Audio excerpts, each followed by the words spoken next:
support to students that have made a commitment to the way of mastery, as taught by Jeshua Ben Joseph. Each workshop will provide a chapter read with an opportunity for follow-up questions and comments. As a registered facilitator of the Way of Mastery through the Shanti Crystal Foundation, please feel free to order the book through adragonspath.com and follow along. Now let's get started.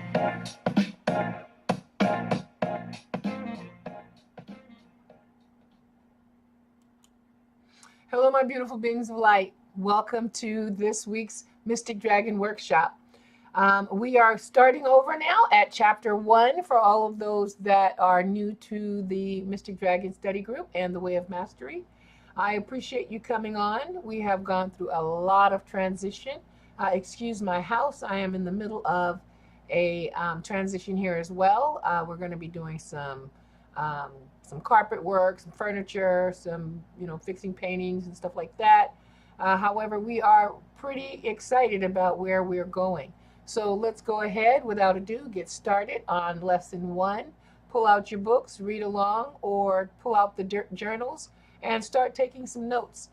Comment on where you are on your journey, how this book has affected you, where you are in the lessons, and what you've discovered about yourself. You can either send a chat, it will go to everybody in the group, or you can send a private chat to me through this presentation or at adragonspath.com, or stay to the end and let's do a live chat where you can get feedback from other people. Remember, we're all on different places on our journey, so please don't criticize others, just kind of take from them what you can and advance your journey. Thanks for sitting in. Let's get started. The Way of Mastery, Introduction. You hold in your hands the treasured teachings of Jeshua Ben Joseph, or Jesus, one of the greatest masters humankind has ever known. These teachings were given during the years 1994 to 1997. Please do not hurry as you read through each lesson. Rather, allow each sentence to be held within the heart, each idea to fill the mind and the body with its very real frequency of vibration. For each word, the structure of each sentence, the cadence and the humor is by design. These words are to be studied and savored over and over again until their meaning deepens and flowers into the grace of Christ living in you and as you, allowing the ray of that light to penetrate your mind, correcting every perception you have ever held about yourself or the world. You will then find your gifts being formulated into ways. You will find that you have an unseen teacher revealing to you what you already learned, and your life will begin to be guided by a voice, and it is not your own until the voice you have called your own is no longer heard. What has been called the ego will simply dissolve, and the mind will know perfect peace. Does this take time? You are as close as the choice to teach only love.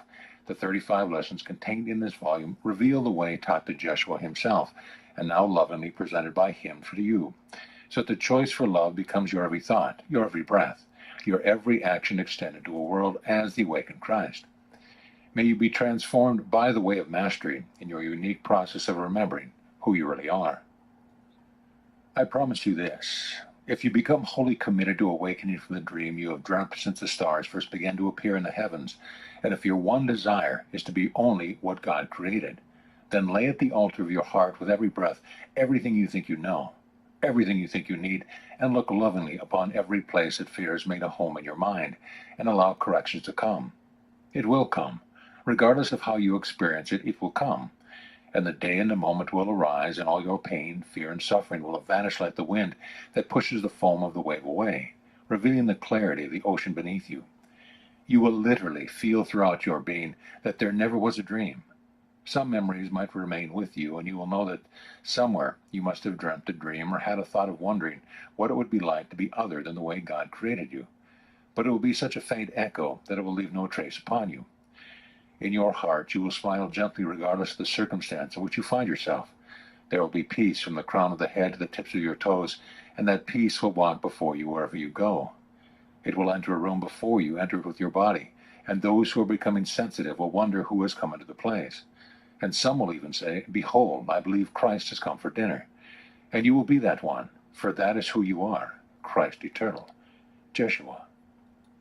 Part 1, The Way of the Heart. Lesson 1, The Way That Calls You Home. Now we begin.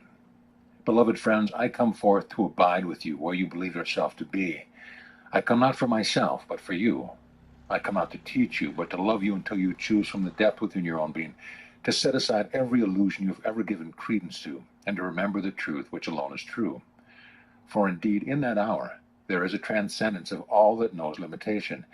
There is a transcendence of all that knows coming and going, birth and death. There is but the mind of Christ within each of us, a spark of divine light, as a sunbeam to the sun, rest eternally in perfect communion and communication always. The great secret is this is the state of your reality. In each and every moment you abide in perfect communion with the whole of creation, since all things are but temporary modifications of the one fundamental energy that I have chosen to call the Christ mind, the offspring of the Father. Beloved friends, I come to where you choose to be. And if you would choose to open that place within your heart and within the mind in which you can communicate with me directly, I will meet you there as well. What is important then, by way of beginning, is to consider this simple fact. Your experience is always the effect of where you choose to focus the attention of your consciousness, itself being unlimited forever, embracing all the many dimensions of creation. You abide in that which embraces all things, in all ways and at all times. In truth, you do not know separation, birth or death, gain or loss. As you focus your attention on reading these words, recognize how you, as an infinite being, have deliberately chosen to participate in a form of experience. You will read words that carry certain meanings for each of you, and you each will color that meaning according to the perceptions that you have chosen to place value upon. Does this mean that some are ahead and some behind? It only seems that way. In reality, each of you is equal. Each of you chose from your infinite freedom to attract to yourself certain vibrational frequencies, certain forms or qualities of experience. That freedom is what you abide in always, from before the foundations of this world and long after this world ceases to be. In each and every moment, you cannot be a victim of what you see, and nothing is outside of you. What you experience, you have directly and deliberately called to yourself.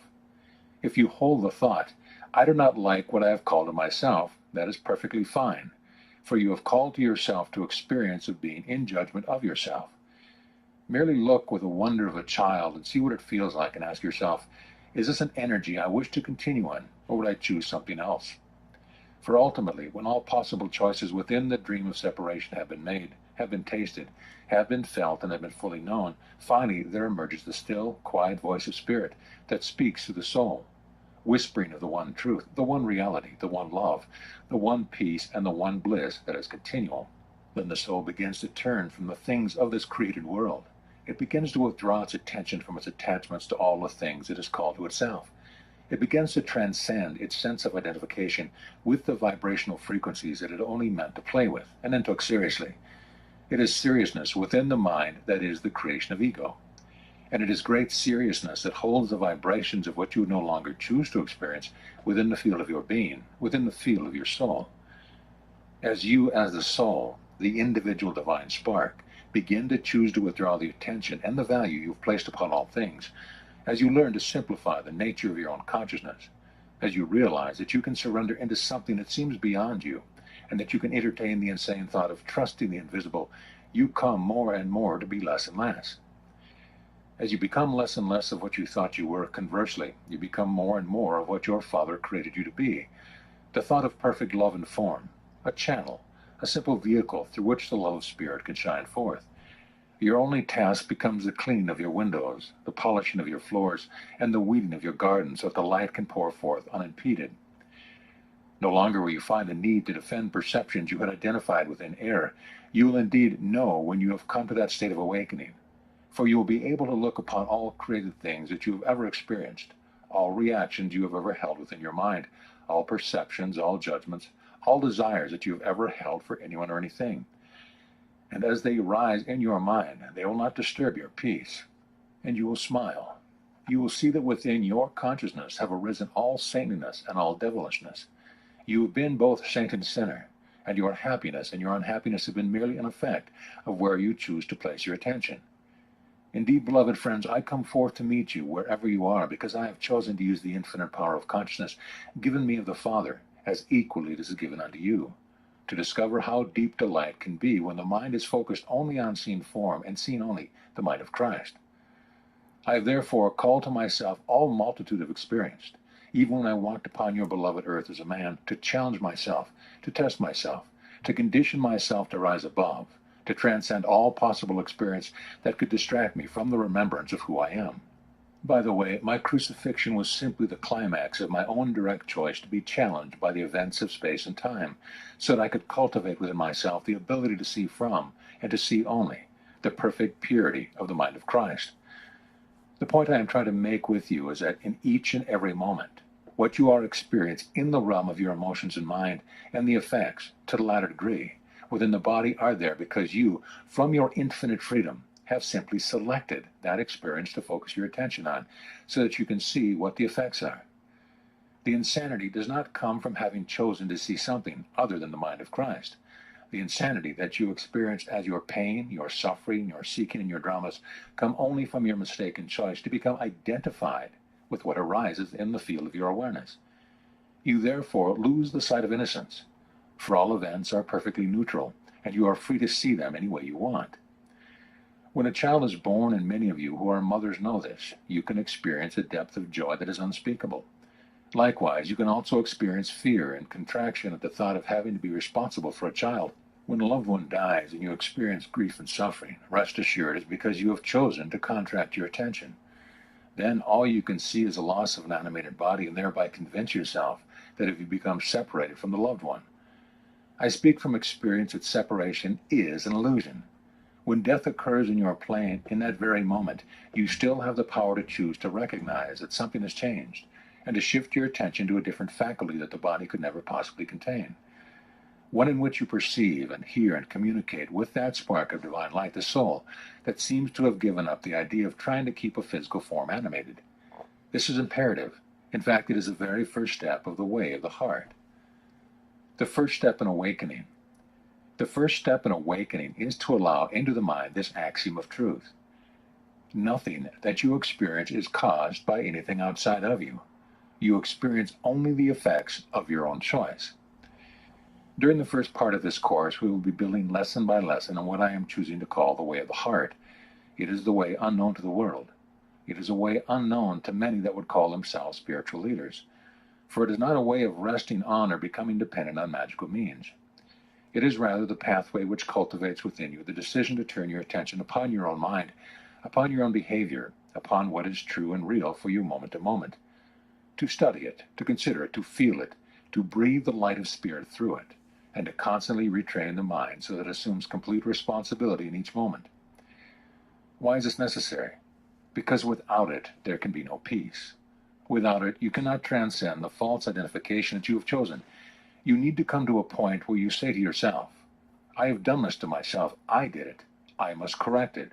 No one is to blame. The world is innocent. In the lessons that follow, we will be communicating with you more and more deeply the finer points of the way of the heart, for it is that way that was taught to me. It is that way that brings about the reversal of every thought you've ever had about anyone or anything. It is that way alone which allows you to pass back through the eye of the needle, and to come to rest in the perfect peace from which you have sprung forth. The way of the heart is not the way of the intellect, for indeed that aspect of the mind was never designed to be your master. It was designed to be your humble, and if you will pardon the expression, very stupid servant of the awakened heart. The heart is that which feels all things, embraces all things, trusts all things, and allows all things.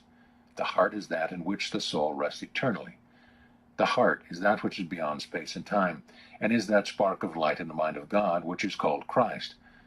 Only in that will you find the peace that you seek. You will discover that the pathway of awakening is not a pathway of avoidance, but a pathway of truthfulness. It is not a pathway of accomplishment and pride, but a pathway of releasing from the consciousness every hope and every wish to be special, to see yourself as having made progress, so that you can pound a fist upon the chest, spread the tail feathers. It is a transcendence of the hope of somehow getting God's attention, so that he will look upon you and say, oh, you have been such a good person. Yes, we will allow you into the kingdom now. It is a way in which you will come to cultivate, regardless of your inner experience or degrees of awakening, the willingness and the art of returning to the simplicity of empty-headedness and not knowingness with each and every breath. It is a way of life in which all things and all events become an aspect of your meditation and your prayer until there is established once again within you the truth that is true always. Not my will, but thine be done. For of myself I do nothing, but the Father does all things through me. Imagine then a state of being in which you walk through this world seemingly appearing like everyone else, and yet you are spacious within. You are empty within. In truth, you desire nothing, though you allow desire to move through you. And you recognize it as the voice of the Father guiding you personally, your emotions, and even the body to the places, events, people, and experience through which the tapestry of the atonement, the at one month, is being woven, through which all the children of God are being called home again. You trust the complete flow of that, whether you are asked to give a speech in front of 10,000 people, or you are asked to tell a friend the truth of your feeling, or whether or not you are asked to sweep the streets and live penniless. For in truth, that mind that trusts the source of its creation allows all things, trusts all things, embraces all things, and transcends all things. Rest assured, whenever you feel frustration and anxiety, it is because you have decided not to trust the truth. And the truth is simply this: only God's plan for salvation can work for you. Your way must always fail, for your way begins with the illusory and insane assumption that you are a separate being from the mind of God and must therefore direct your own course. For if you are sick and diseased and not at peace, why would you decide that you know how to create peace? It requires great humility to accept the first step of the path. I have done all this. I must undo it. But I have no idea how I did this. Therefore, I must surrender to something else. I give you this thought, and I would ask that you consider it well.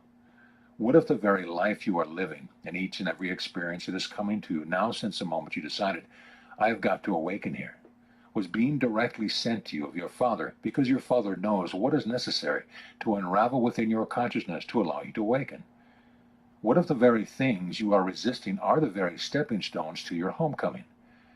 What if you achieved a maturity along this pathway in which you are finally willing to let things be just as they are? If it was necessary to sweep the streets, you simply took a deep breath and said, Father, you know the way home, and began sweeping. And up into the mind comes the thought, oh my God, I won't be recognized. I won't stand out. People won't think I'm special if I'm just a street sweeper. Yet you recognize, aha, no wonder my Father wants me to do this. I've got to flush this up so I can look at it, disidentify from it, and learn to be the presence of love in the sweeping of the street. In truth, I tell you, the least among you, according to your perception, is already equal to the greatest, and there is none among you who is less than I am.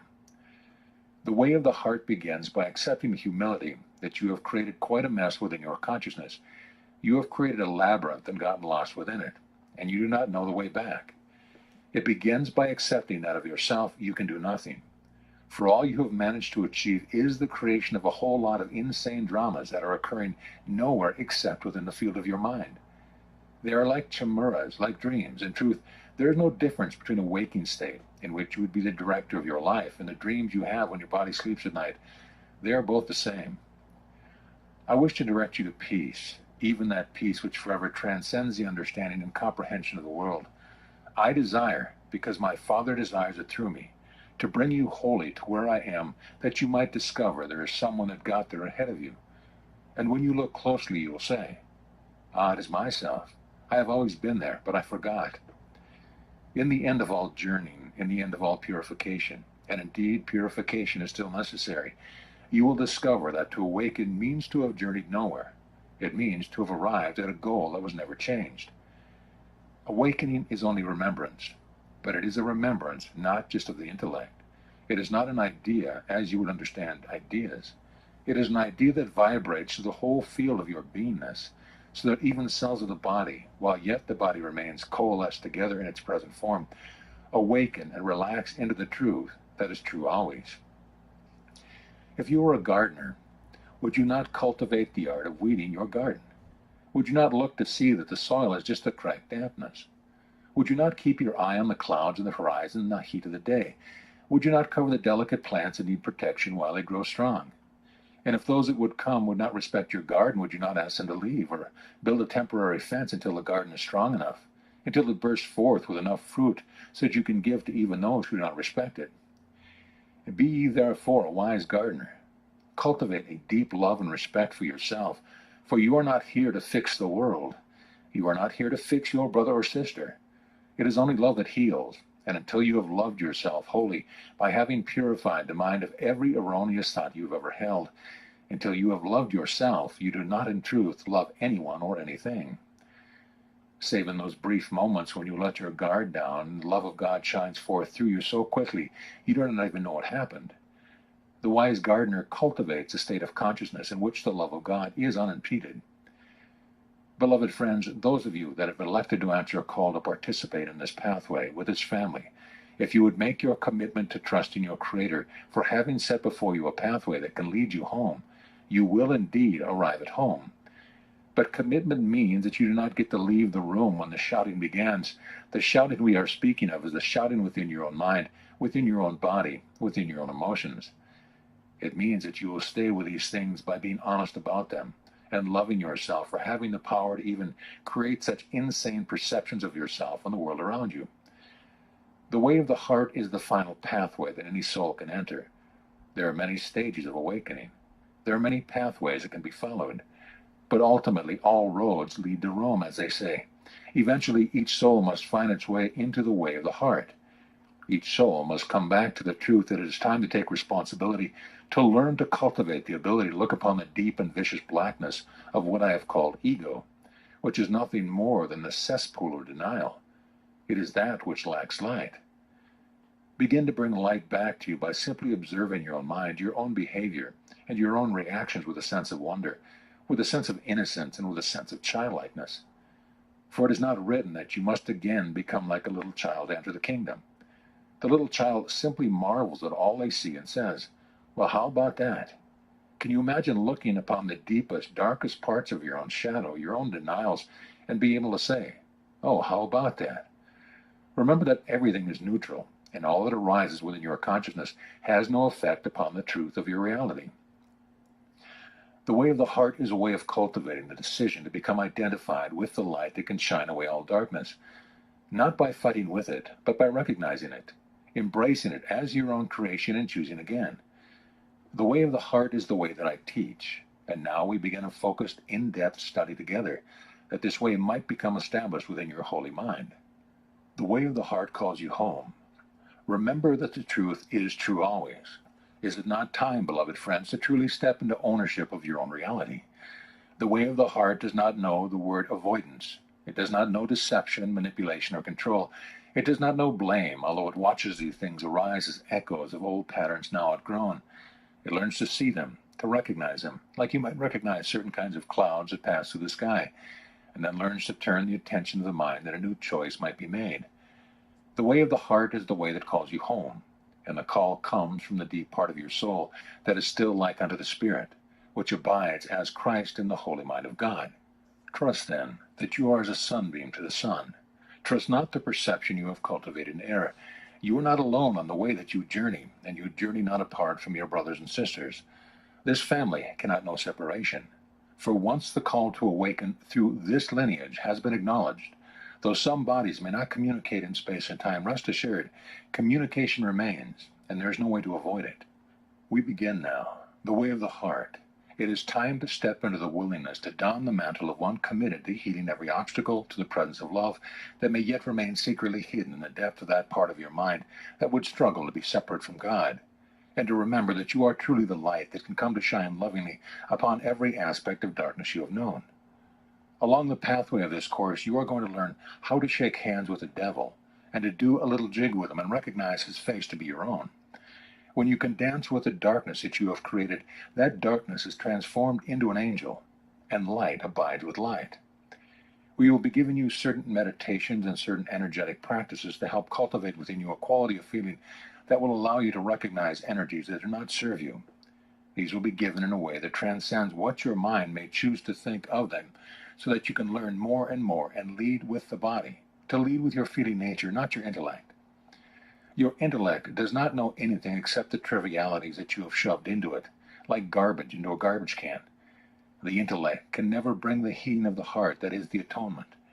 It can only be utilized to argue against the insane perception you are used to, so that you might come to see that perhaps there is a greater good in giving up your insistence on treating the intellect as your God. Therefore, indeed, beloved friends, dance, rejoice, and play often. Let these lessons bring up within you everything unworthy of the mind of Christ, every thought of scarcity, every sense of unworthiness, and every fear.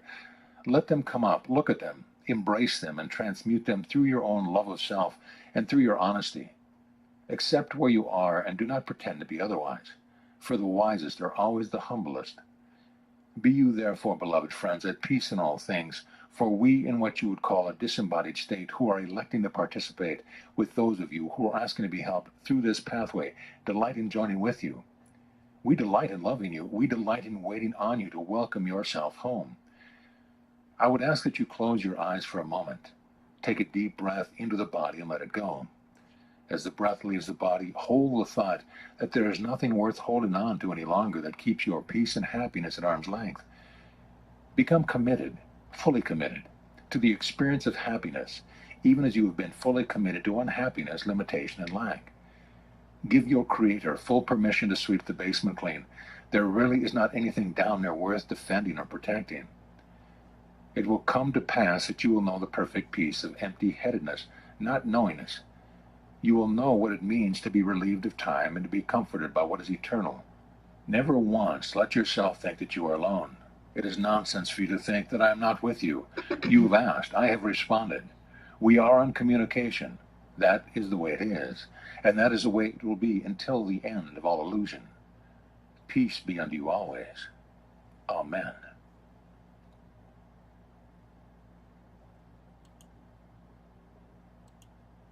All right, my beautiful beings of light. Thank you, students on the path. I am going to cut this a half hour short. I am excited about where we are going, and I'm really looking forward to discussing with you more and more and more about who we are, how we got here, and your journey. So thank you for joining me this week at the Mystic Dragon Study Group. And go out and do those exercises. Start to connect with yourself and the energies. And they talked about disembodied guides that are there with you. They are there to communicate with you the secrets of the universe. They're only secrets because we haven't been told about them. So allow yourself to connect and to find out these wonderful energies and how they benefit your life.